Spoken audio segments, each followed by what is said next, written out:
Hello guys, I am Gaurav Singh और आज का मेरा टॉपिक है average rate of return method, जो कि कैपिटल बस्टिंग के ट्रेडिशनल टेक्निक का सेकंड मेथड है। तो चलिए सबसे पहले इसका मीनिंग देख लेते हैं। Average rate of return is a ratio which express expected profit as a percentage of that capital which we are going to invest in any particular project. It takes into account the earning from the investment proposal over its whole life. It is also called accounting rate of return. तो यहाँ पे ये बताया जा रहा है कि जो एवरेज रेट ऑफ रिटर्न होता है वो हमें ये बताता है कि हम कितने परसेंट का average profit per year earn कर सकते हैं उस इन्वेस्टमेंट प्रपोजल से जिसमें हम अपना कैपिटल इन्वेस्ट करने जा रहे हैं। तो इससे क्या होगा कि हम बेस्ट इन्वेस्टमेंट प्रपोजल को सेलेक्ट करने में एबल हो जाएंगे। सपोज कर लीजिए कि हमारे पास दो इन्वेस्टमेंट प्रपोजल हैं और दोनों में हमें जो इनिशियल इन्वेस्टमेंट करना है वो करना है 1 लाख रुपीज़ का, और उन दोनों का जब हम average rate of return calculate करते हैं तो हमें पता चलता है कि जो हमारा प्रोजेक्ट ए है वो हमें दे रहा है एवरेज एनुअल रिटर्न 12% का, और जो हमारा प्रोजेक्ट बी है वो हमें दे रहा है एवरेज एनुअल रिटर्न 15% का पर ईयर। तो यहाँ पे जाहिर सी बात है कि हम सेलेक्ट करेंगे प्रोजेक्ट बी को जो हमें एवरेज एनुअल रिटर्न दे रहा है 15% का, क्योंकि यहाँ पे हमारा जो प्रॉफिट हो रहा है इन्वेस्टमेंट से हमारे वो हमें ज़्यादा हो रहा है in compare to project A. चलिए अब इसका फॉर्मूला देख लेते हैं। Average rate of return is equal to average profit upon average investment into 100। अब देखिए यहाँ पे दिया है एवरेज प्रॉफिट, तो एवरेज प्रॉफिट कैलकुलेट करने के लिए हम क्या करेंगे कि उस प्रोजेक्ट के लाइफ टाइम में जितना भी हमें प्रॉफिट हुआ है उसको ऐड करेंगे और जितना उस प्रोजेक्ट का लाइफ है उससे हम डिवाइड कर देंगे, तो हमारा एवरेज प्रॉफिट जो है वो आ जाएगा। चलिए देख लेते हैं कि कैसे एवरेज प्रॉफिट कैलकुलेट होता है। यहाँ पे average profit is equal to cash inflow minus depreciation minus tax upon number of year. तो देखिए यहाँ पे हमें जो ज़रूरत पड़ती है वो पड़ती है एवरेज नेट प्रॉफिट की। तो हम नेट प्रॉफिट निकालने के लिए क्या करेंगे कि जो हमारा टोटल कैश इनफ्लो होगा प्रोजेक्ट का उसमें से डेप्रिसिएशन और टैक्स को माइनस कर देंगे तो हमारा नेट प्रॉफिट आ जाएगा, और नेट प्रॉफिट को जब हम नंबर ऑफ ईयर से डिवाइड कर देंगे तो हमारा एवरेज नेट प्रॉफिट आ जाएगा। उसी तरह से हम एवरेज इन्वेस्टमेंट निकालने के लिए क्या करेंगे कि जो हमारा इनिशियल इन्वेस्टमेंट है उसमें सैल्वेज वैल्यू, मतलब कि जब प्रोजेक्ट का लाइफ जो है जितने टाइम तक वो यूज़फुल लाइफ है, जब तक हमें वो प्रॉफिट दे रहा है, उसके बाद जब वो यूज़ नहीं कर सकते हैं उस प्रोजेक्ट को तो उसकी वैल्यू जो बच जाती है उसे हम कहते हैं सैल्वेज वैल्यू। अपॉन 2 कर देंगे तो हमारा एवरेज इन्वेस्टमेंट आ जाएगा। और अगर हमारे क्वेश्चन में एडिशनल वर्किंग कैपिटल दिया है तब हम कैसे एवरेज इन्वेस्टमेंट को फाइंड आउट करेंगे, तो उसके लिए हम क्या करेंगे कि average investment is equal to हो जाएगा initial investment plus salvage value upon 2।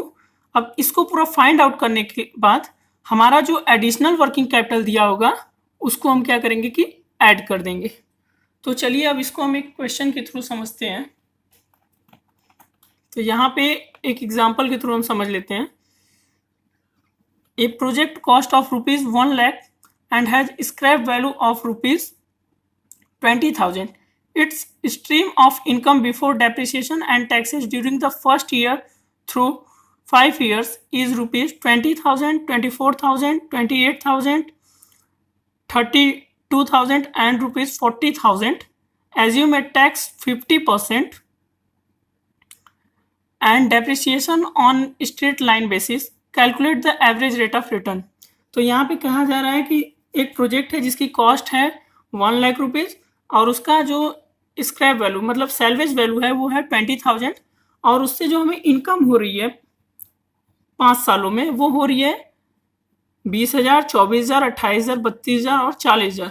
और यहाँ पे एज्यूम किया जा रहा है कि जो टैक्स रेट है वो कितना है 50%, और हमारा जो डेप्रिसिएशन चार्ज होगा वो होगा स्ट्रेट लाइन मेथड से। तो हमारा एवरेज रेट ऑफ रिटर्न कितना आएगा, तो चलिए देख लेते हैं। तो सबसे पहले हम कैलकुलेट करेंगे एवरेज प्रॉफिट। तो एवरेज प्रॉफिट कैलकुलेट करने के लिए हम क्या करेंगे कि जो हमारा टोटल प्रॉफिट मतलब इन 5 सालों का जो भी प्रॉफिट होगा उसको ऐड करेंगे।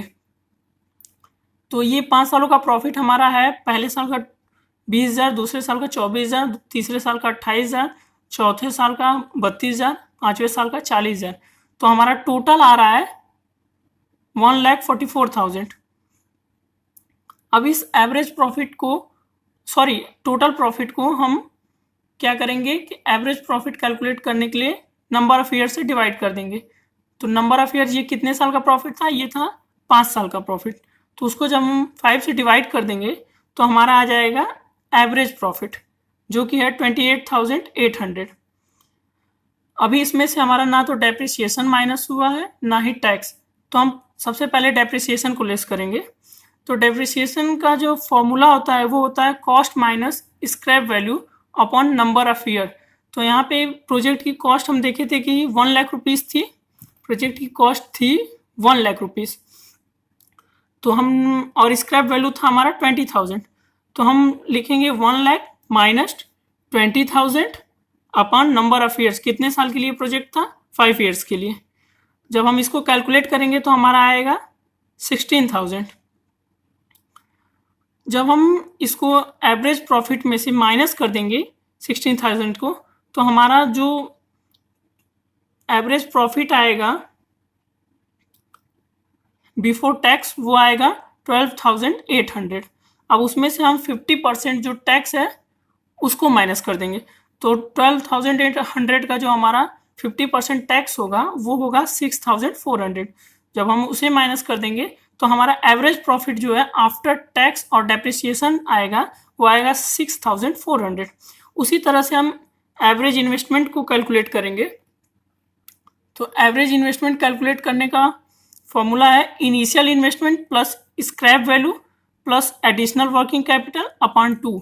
तो यहाँ पे एडिशनल वर्किंग कैपिटल तो कुछ हमें दिया नहीं है, तो हमारा इनिशियल इन्वेस्टमेंट कितना था 1 लाख रुपीज़, स्क्रैप वैल्यू था हमारा 20,000 और एवरेज निकालने के लिए हम 2 से इसको डिवाइड करते हैं तो हमारा आएगा 1,20,000 अपॉन 2 इज इक्वल टू 60,000। हमारा आ गया एवरेज इन्वेस्टमेंट। अब इसको हम फॉर्मूले पे रख देते हैं। तो average rate of return is equal to average profit upon average investment into 100। तो हमारा एवरेज प्रॉफिट आया था 6,400 और हमारा जो एवरेज इन्वेस्टमेंट आया था अभी वो आया था 60,000 और इंटू परसेंटेज में कैलकुलेट करने के लिए 100 से मल्टीप्लाई कर देंगे। तो हमारा जो परसेंटेज आएगा वो आएगा 10.67%। तो इस प्रोजेक्ट से हमें जो एवरेज रेट ऑफ रिटर्न मिल रहा है वो कितना मिल रहा है 10.67%। तो अब ये डिसाइड करना कि हम इस प्रोजेक्ट को एक्सेप्ट करें या ना करें, ये कैसे हम डिसाइड करते हैं। तो इसके लिए अगर ये जो हमारा एवरेज रेट ऑफ रिटर्न मिल रहा है हमें, ये अगर जो हमारा मैनेजमेंट का टारगेट रिटर्न है उससे ज़्यादा होगा तो हम इस प्रोजेक्ट को एक्सेप्ट करेंगे, और अगर ये टारगेट रिटर्न से कम होगा तो हम इस प्रोजेक्ट को एक्सेप्ट नहीं करेंगे। अब चलिए एवरेज रेट ऑफ रिटर्न का मेरिट और डिमेरिट देख लेते हैं। तो सबसे पहले एवरेज रेट ऑफ रिटर्न का मेरिट देख लेते हैं। तो इसमें पहला है सिंपल टू अंडरस्टैंड। जो एवरेज रेट ऑफ रिटर्न होता है वो सिंपल होता है समझने में। कैसे? क्योंकि हम जानते हैं कि एवरेज रेट ऑफ रिटर्न में जो कॉम्प्लिकेटेड फिगर होता है उसको ये परसेंटेज में कैलकुलेट करके बताता है कि कितने परसेंट का पर एनम प्रॉफिट होता है। इससे क्या होगा कि कोई भी बंदा जो है उसको ईजिली समझ सकता है कि हमें एवरेज एनुअल प्रॉफिट कितने परसेंट का होगा। ये कॉम्प्लिकेटेड फिगर को क्या करता है, एकदम सिंपल बना देता है। दूसरा होता है मेजर प्रॉफिटेबिलिटी। जैसे अभी हम इससे पहले वाले मेथड में देखे थे, पेबैक पीरियड मेथड में, कि वो केवल ये कैलकुलेट करता है कि कितने टाइम में जो हम इनिशियल इन्वेस्टमेंट किए हैं उसको हम रिकवर कर लेंगे। लेकिन जो average rate of return method है ये कैलकुलेट ये भी करता है कि उस प्रोजेक्ट से हमें कितना प्रॉफिट होगा, कितने परसेंट का एवरेज एनुअल प्रॉफिट होगा उस जिस प्रोजेक्ट में हम इन्वेस्ट करने जा रहे हैं। थर्ड है हमारा कंसीडर डेप्रिसिएशन। जो एवरेज रेट ऑफ रिटर्न होता है वो डेप्रिसिएशन को भी कंसीडर करता है और उस डेप्रिसिएशन को उसके यूजफुल लाइफ में ही राइट ऑफ कर देता है। चौथा है consider whole life of earning. अभी हम यहाँ पे देखे थे कि ये जो होता है पूरे उस प्रोजेक्ट की होल लाइफ में जितना भी प्रॉफिट होता है उन सबको कंसिडर करता है एवरेज प्रॉफिट कैलकुलेट करने में। अब इसका डीमेरिट देख लेते हैं। डीमेरिट है पहला, it ignores time value of money. ये टाइम वैल्यू ऑफ मनी को इग्नोर करता है। जैसे कि क्या होता है कि यहाँ पे जो फर्स्ट ईयर की अर्निंग है उसको भी सेम वेटेज दिया जाता है फिफ्थ ईयर के अर्निंग के साथ। लेकिन हम जैसा कि जानते हैं कि टाइम के साथ साथ मनी की वैल्यू चेंज होती है, लेकिन यहाँ पे ऐसा कुछ नहीं किया जाता है। यहाँ पे सेम वेटेज दिया जाता है चाहे वो किसी भी साल की अर्निंग क्यों ना हो। दूसरा है कंफ्यूजिंग। इसमें बहुत सारे स्टेप होते हैं। जैसे पहले हमें एवरेज प्रॉफिट कैलकुलेट करना पड़ेगा, फिर एवरेज इन्वेस्टमेंट कैलकुलेट करना पड़ेगा। इस तरीके से ये बहुत ही कंफ्यूजिंग हो जाता है जो average rate of return method है। तीसरा है difficult to estimate salvage value. अब हम अभी शुरू में ही कैसे बता सकते हैं कि हमारे इस प्रोजेक्ट का जो सैल्वेज वैल्यू होगा वो कितना होगा। तो ये रियल में डिसाइड करना कि हमारे प्रोजेक्ट का जो सैल्वेज वैल्यू होगा या हमारे एसेट्स का जो सैल्वेज वैल्यू होगा वो एंड में कितना होगा, ये बहुत ही डिफ़िकल्ट होता है। अगर आपको मेरा वीडियो अच्छा लगा हो तो वीडियो को लाइक करें, चैनल को सब्सक्राइब करें। Thank you.